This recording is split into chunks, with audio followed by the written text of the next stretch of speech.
여러분 안녕하십니까? JTB 뉴스입니다. 군산의 한 농협 미국 처리장 직원들이 수년 동안 쌀값을 빼돌린 것으로 드러났습니다. 미국 처리장을 관리해야 할 농협은 이 같은 사실을 까맣게 모르고 있었습니다. 첫 소식 김진형 기자입니다. 군산의 한 농협 미국 처리장입니다. 이곳 직원 5명은 2013년부터 최근까지 전국에 판매된 쌀값을 29차례에 걸쳐 자신들의 호주머니로 빼돌렸습니다. 판매한 쌀값을 전산장부에 올리지 않거나 축소하는 수법으로 1억 원을 챙겼습니다.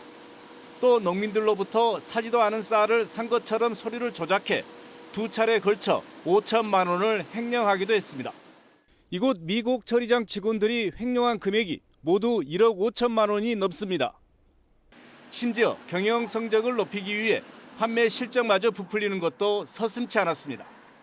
분식에는 RPC 경영평가를 좀 높게 받기 위해서 원료곡을 좀 더 매입한 것처럼. 농협중앙회는 2년마다 감사를 실시하고 있지만 이들의 불법 행위를 적발하지 못했습니다. 미국 처리장에 출자한 지역 농협 역시 이들의 불법 행위를 수년째 까맣게 몰랐다가 지난 1월에서야 확인했습니다. 이들이 쌀값을 챙길 수 있었던 데는 농협의 허술한 운영도 한몫했습니다. 부정행위를 막기 위해 2년 단위로 직원을 순환 배치하지만 이 같은 원칙은 지켜지지 않았습니다.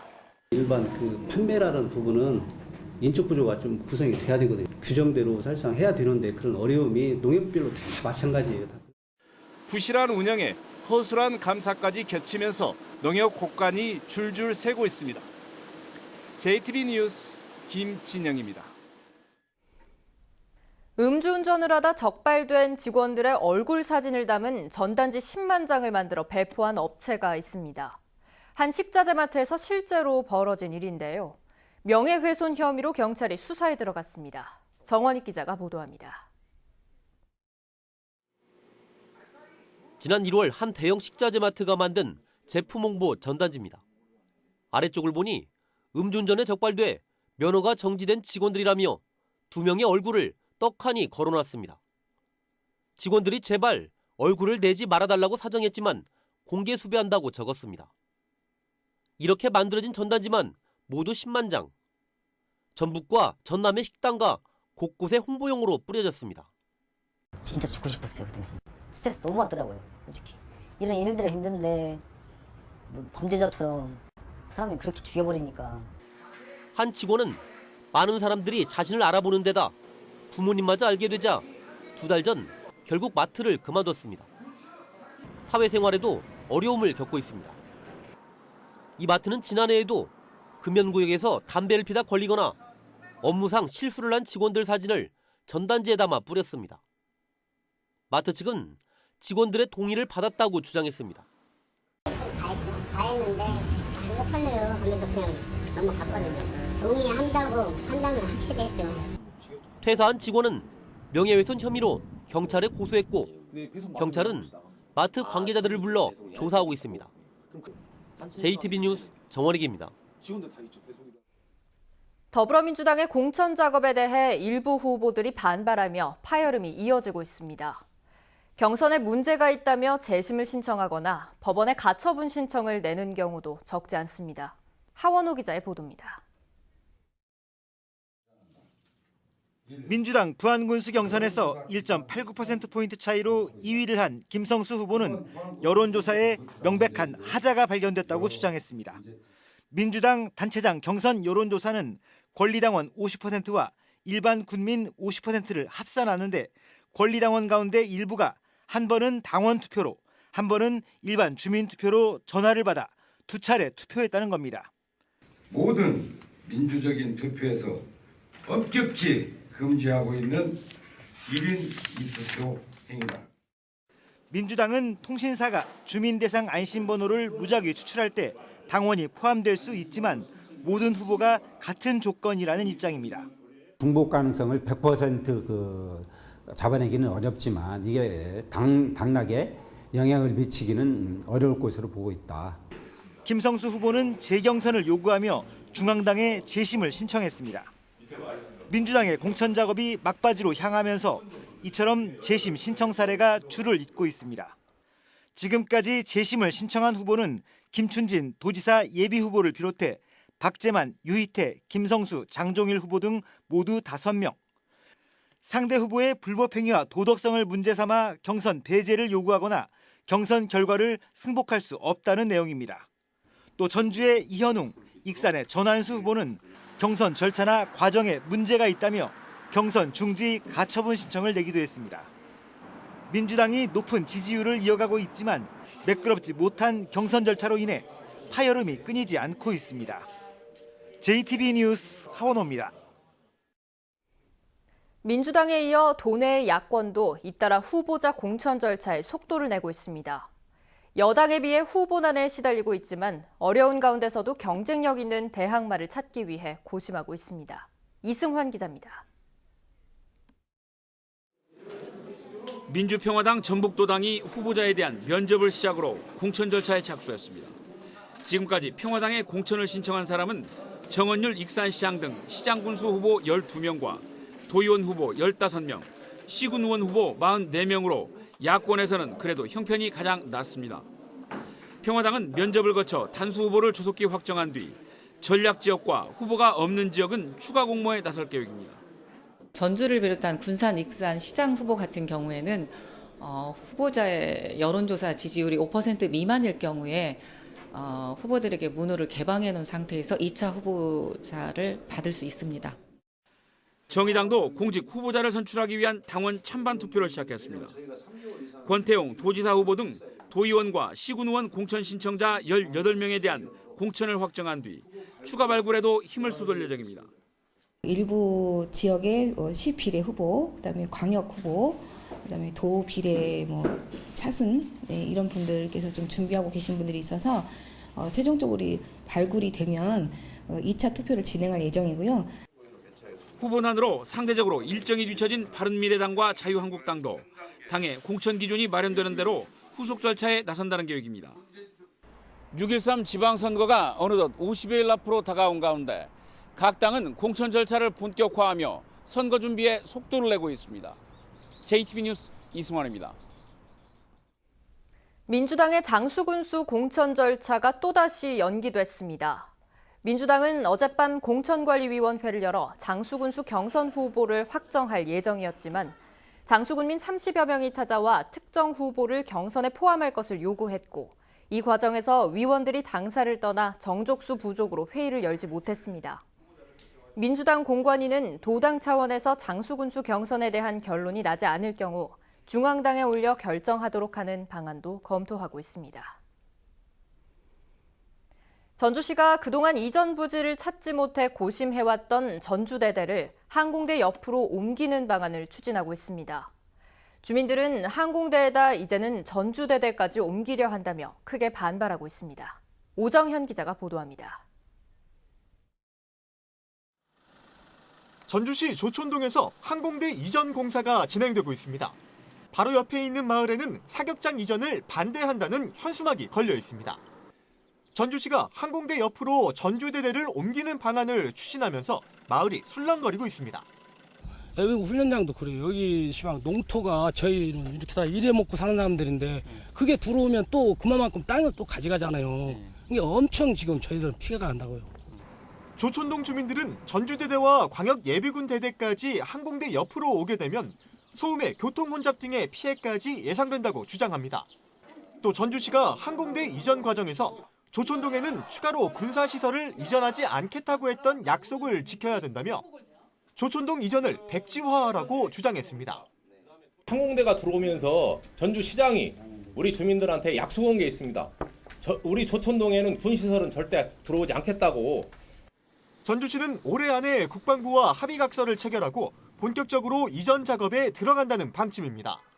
주민들하고 대화를 해서 주민 의견을 수렴해서 후보지 선정하는 데 진행하도록 하겠습니다.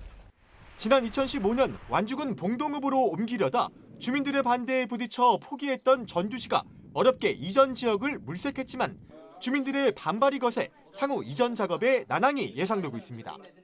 JTB 뉴스 오정현입니다. 정부가 새만금 내부 개발 방안의 하나로 태양광과 풍력 같은 신재생에너지 산업을 계획하고 있는데요. 새만금에서 신재생에너지 산업을 크게 확대하자는 주장이 제기됐습니다. 하지만 해수 유통을 전제로 한 주장이어서 논란도 예상됩니다. 보도에 송창용 기자입니다. 지난 2월 국회에서 새만금 특별법 개정안이 통과되면서 오는 9월 새만금 개발공사 설립이 확정됐습니다. 새만금 개발공사의 역할은 새만금 국제협력 용지와 관광 레저 용지, 배후도시 용지를 매립하고 부대 사업으로 신재생에너지와 관광 사업을 하는 것입니다. 가장 중요한 거는 연구 시설을 하고 싶어요. 신재생.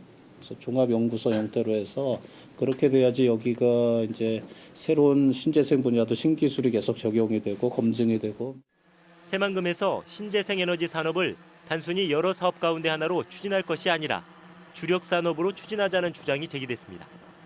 새만금 방조제에 바닷물이 드나들게 하면서 조력 발전을 하고 새만금 내부에 태양광과 풍력 발전 시설을 대규모로 설치하자는 것입니다.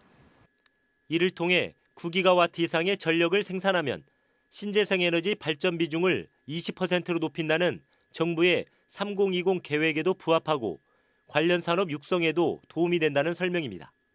조력, 풍력 및 태양광 확대를 추진할 경우 이를 기반으로 제조기업, 연구소, 특성화 대학 등을 유치하기 유리한 여건이 형성된다.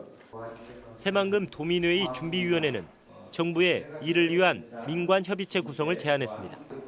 하지만 해수유통의 경우 정부와 전라북도가 반대하고 있는 사항이어서 논란이 클 것으로 예상됩니다. JTBC 뉴스 홍창용입니다. 임실군이 시티투어 버스를 운행합니다. 부안 공공실버주택이 내년 10월에 완공됩니다. 나금동 기자입니다. 임실군이 전라도 방문의 해를 맞아 내일부터 시티투어 버스를 운행합니다. 투어버스는 전주 고속버스터미널과 한옥마을에서 탈 수 있고 임실 치즈테마파크와 덕치면 구단마을, 김용택 시인 문학관을 운행합니다. 부안에 65세 이상 홀로 사는 어르신이 입주할 수 있는 공공실버주택 효하우스가 내년 10월에 완공됩니다. 효하우스는 80세대 규모로 지어집니다. 저소득층 홀몸 어르신에게 쾌적한 주거 공간을 제공하여 노후 생활을 행복하게 보낼 수 있도록 주거 안정 사업에 최선을 다하겠습니다. 완주군이 난로와 화덕, 구두를 직접 만들어 보거나 친환경적인 단열 공법을 배울 수 있는 아궁이 디자인 학교를 운영합니다. 교육은 오는 27일부터 6월까지 완주군 로컬 에너지 센터에서 진행됩니다. 문화재청 주요 인사들이 장수 동촌리 가야고분군을 찾아 발굴과 정비복원 계획 등을 논의했습니다. 문화재청은 하반기부터 발굴 조사를 실시할 예정으로 장수군은 국가사적 지정 신청을 준비하고 있습니다. JTBC 뉴스 나금동입니다. 한국GM 군산공장 정상 가동을 촉구하는 첫 시민 촛불 집회가 내일 군산에서 열립니다. 이번 촛불 집회에는 시민과 GM 군산공장 근로자, 군산 시민사회단체 등이 참여해 군산공장 폐쇄 철회와 정상 가동을 촉구할 예정입니다. 한국GM 군산공장이 지난 2월 가동 중단에 들어간 뒤로 정규직과 비정규직 근로자 1,300여 명이 회사를 떠났고 150여 개 협력업체가 운영에 어려움을 겪으면서 지역 경제에 막대한 타격을 주고 있습니다. 렌탈 서비스에 대한 전라북도 소비자 피해 상담이 증가하고 있는 것으로 드러났습니다. 전북소비자정보센터에 따르면 지난 3년 동안 접수된 렌탈 서비스 관련 피해 상담 건수는 모두 511건이었으며 지난해는 한 해 전보다 3.4% 증가한 158건에 이르는 것으로 나타났습니다. 이 가운데 계약 해지와 위약금 문제로 인한 상담이 35%로 가장 많았고 품질과 서비스 불만이 29.5%, 계약 불이행이 14.5%로 뒤를 이었습니다. 호의적인 기사를 써주는 대가로 광고비를 받은 혐의로 익산 모 주간지 편집국장이 구속됐습니다. 전주지검 형사 3부는 부정청탁 및 금품수수 금지에 관한 법률 위반 등의 혐의로 익산 모 주간지 편집국장 공모 씨를 구속했습니다. 공 씨는 지난 2012년부터 호의적인 기사를 써주는 대가로 자치단체와 업체 등에게 수천만 원의 광고비를 받아 회사 운영비와 개인 생활비로 사용한 혐의를 받고 있습니다. 남원경찰서는 출소 한 달 만에 또다시 금품을 훔친 혐의로 사는 곳이 일정치 않은 44살 장모 씨에 대해 구속영장을 신청했습니다. 장 씨는 지난 17일 오후 9시 반쯤 남원시 동충동의 한 음식점에서 주인 62살 장모 씨의 호주머니에 있던 현금 7만 원과 손목에 있던 금팔찌를 빼앗아 달아난 혐의를 받고 있습니다. 경찰 조사 결과 강도상해 등 전과 45범인 장 씨는 출소한 지 한 달 만에 다시 범행을 저지른 것으로 드러났습니다. 오늘은 대체로 맑겠습니다. 한낮 기온은 전주와 완주 22도, 익산 21도 등으로 어제보다 1, 2도가량 높겠습니다. 미세먼지 농도는 오후 한때 나쁨 수준을 보이겠습니다. 내일도 대체로 맑은 가운데 기온은 오늘보다 5도가량 높겠습니다. 주말까지 맑겠고 일교차는 10도 이상 크게 벌어지겠습니다. 휴일과 다음 주 월요일에는 한 차례 비 소식이 있겠습니다.